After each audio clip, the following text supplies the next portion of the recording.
The State of the Union speech has been canceled by Nancy Pelosi because she doesn't want to hear the truth. She doesn't want the American public to hear what's going on. And she's afraid of the truth. And the super left Democrats, the radical Democrats, what's going on in that party is shocking. I know many people that were Democrats and they're switching over right now, and they're switching over quickly. So I hope they know what they're doing for their party. So far they haven't.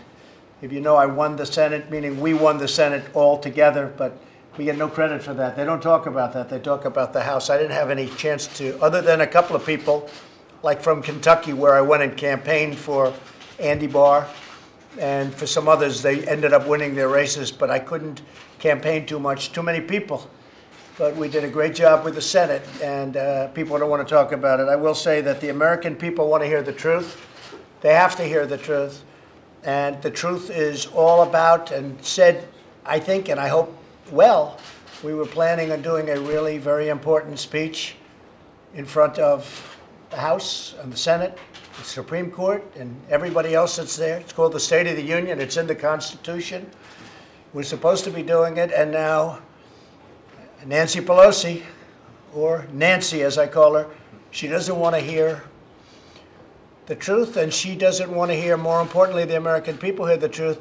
So we just found out that she's canceled it, and I think that's a great blotch on the incredible country that we all love.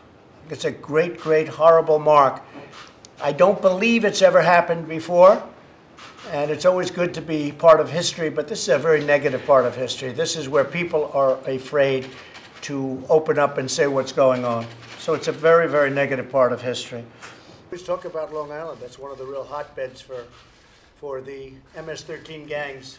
So Nancy Pelosi, knowing these facts and knowing it's something that she can't win, that she just went out and said, let's cancel, for the first time in the history of our country, let's cancel the State of the Union address. And it's a disgrace. Just so you know, she uses on the basis of the shutdown, but when she asked me to make the address, formally in writing, most of you have a copy of the letter, when she asked me to make the address, she did it during the shutdown, well into the shutdown, by a couple of weeks. So the shutdown was going on. Now she's blaming the shutdown. So if it was because of the shutdown, why do you ask that the address be made? And she asked that the address be made during the shutdown.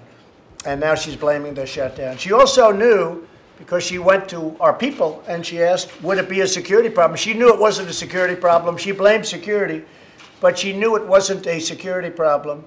And she knew that loud and clear. And she went to the people. She asked, they said, we have no problem whatsoever. I just got back from Iraq.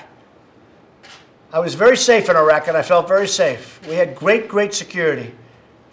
If we can handle Iraq, we can handle the middle of Washington in a very, very spectacular building and a beautiful room that we should be in, and that's where it's been for a very long time. So it's a sad thing for our country. We'll do something in the alternative. We'll be talking to you about that at a later date.